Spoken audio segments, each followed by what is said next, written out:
Bon après-midi à tous, bienvenue à ce bulletin d'information. La publication par la CENI du calendrier électoral global pour le cycle électoral 2014-2016, les réactions ne se sont pas fait attendre. Si du côté de la majorité, il n'y a pas encore une réaction officielle, du côté de l'opposition politique, on prend acte de ces calendriers tout en restant vigilant aux contraintes évoquées par la CENI. Suivez quelques réactions recueillies par Richard Chako et bienvenue Magambo. Nous saluons le calendrier global qui a été publié par la CENI hier. Autant nous restons prudents, pour ne pas dire perplexes, par rapport à toutes les contraintes avancées par la même CENI. Mais nous disons ceci, il y a un calendrier qui a été publié, c'est un bon début, et ce calendrier respecte apparemment le délai constitutionnel sur la question des élections, de l'élection présidentielle. Nous pensons donc que c'est un bon début. Mais nous estimons qu'il faut absolument que cette fois-ci, que nous puissions rester vigilants, que nous puissions rester prudents. C'est pourquoi nous l'avons toujours proposé. Un cadre de concertation. Parce que maintenant que le calendrier est proposé par la CENI, nous devons nous poser des questions à toutes les parties prenantes. Nous avons pris acte de ce calendrier, malgré certaines élasticités par rapport à certaines élections indirectes, mais nous disons tout simplement, effectivement c'est bon. On aurait dû souhaiter que l'élection présidentielle puisse être au mois d'octobre, comme ils l'ont mis au mois de novembre, tant mieux, ce n'est pas un problème. Maintenant nous avons le calendrier, très bien, nous l'acceptons. Mais le fichier électoral qu'a laissé M. Malou en 2006, c'est ça qui a fait foi en 2011. En bref, notez aussi cette position de la MONUSCO qui félicite la CENI pour la publication du calendrier global des élections. Après l'adoption et la promulgation de la loi électorale, une étape très importante vient d'être franchie par la tenue des élections dans le délai constitutionnel, a déclaré Martin Kobler, le représentant spécial du secrétaire général des Nations Unies en RDC, dans un communiqué parvenu à la RTGA. Le chef de la MONUSCO qui réitère l'engagement de l'ONU à soutenir la RDC pour la tenue des élections libres, démocratiques et transparentes. Il encourage tellement l'ensemble des acteurs impliqués dans ces processus à tout mettre en œuvre pour appuyer la CENI dans l'exécution du calendrier. Dans le même sujet, chaque Congolais connaît depuis jeudi soir la date de chaque élection cette année et même de l'année prochaine. Chacun peut donc débuter sa préparation en attendant le grand jour. Donc plus de prétexte pour ceux qui conditionnaient l'aide à la CENI par la publication du calendrier électoral global et même détaillé. Les dossiers signés Simon Kabamba, rendu par Jean-Pierre Kayembe. Attendu par tous, tel le Messie Sauveur, le calendrier électoral global, ce chronogramme de la compétition politique est enfin là. Les députés nationaux ont fait leur part, à savoir voter les lois pouvant permettre à la CENI de programmer ses opérations sans encombre. Le Sénat a fait de même. Le président de la République a promulgué la loi électorale telle que votée par les deux chambres du Parlement, tordant ainsi des coups à la rumeur et à tous ceux qui s'imaginaient qu'il bloquait la machine. Maintenant que tout est là, place aux élections. Mais remarquez avec nous que l'organisation du cycle complet de ces élections exige la bagatelle des $140 millions américains. La démocratie et les élections étant une question essentiellement congolaise, le gouvernement déboursera les moyens à sa disposition pour matérialiser tous ces scrutins. Il n'est nullement question de sauter les municipales, locales et urbaines comme en 2006 et en 2011.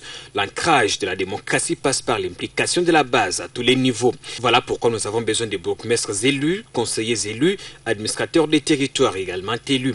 Si chaque institution congolaise a joué sa partition, il est également indiqué que les partenaires de la RDC ou ceux qui se disent tels mettent la main à la poche et contribuent de manière non symbolique mais significative. Une chose est de multiplier les visites à Kinshasa, faire de déclarations à la presse. Une autre est d'aider le Grand Congo à organiser les bonnes élections en les soutenant par une logistique conséquente et du cash. La démocratie, pour ceux qui ne le savent pas, coûte très cher au point d'engloutir les fonds pouvant reconstruire un pays. L'opposition et la majorité ont désormais l'instrument qu'elles attendaient, le maîtrement et mobilisation des fonds pour de bonnes et crédibles élections à tous les niveaux. Vive les élections, vive la démocratie. Dès le lendemain de la publication du calendrier électoral global, Athanase Matenda, ministre des Finances honoraire et président national de la NAD, le plus grand parti politique du Maniema en termes de représentants à l'Assemblée nationale, est retourné auprès de sa base pour redynamiser ses troupes, première étape de sa tournée à Kindu où une foule immense l'attendait au pied de l'avion. Suivez ces reportages. À l'occasion de ses vacances parlementaires, l'élu de Pangui, Athanase Matenda, s'est rendu à Kindu, chef-lieu du Maniema.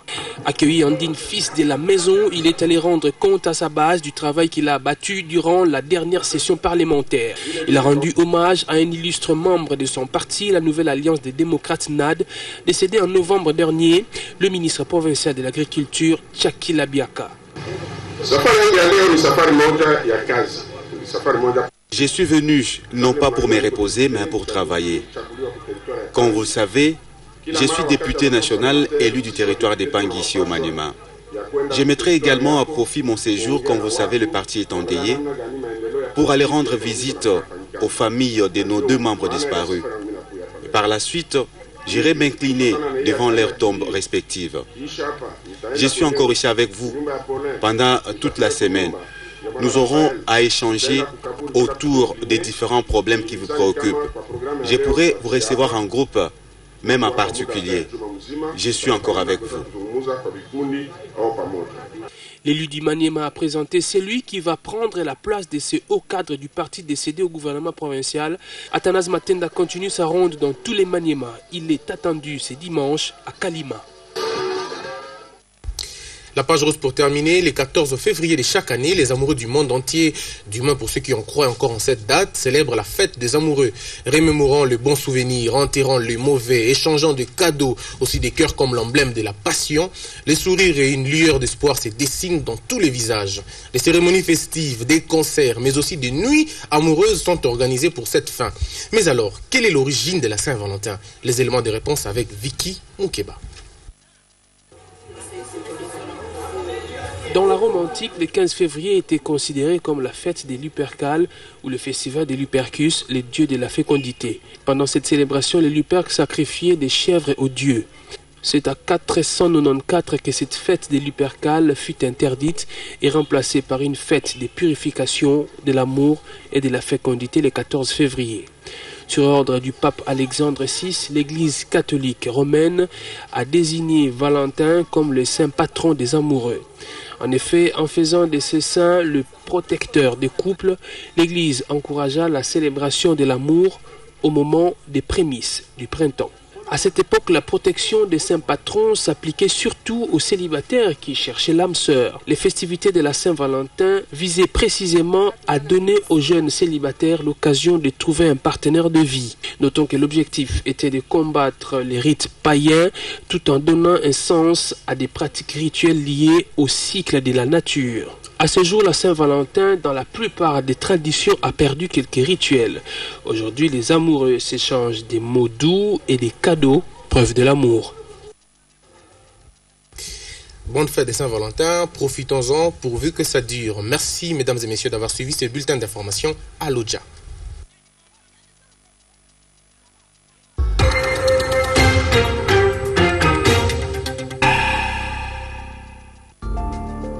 RTG Award, mieux qu'une chaîne,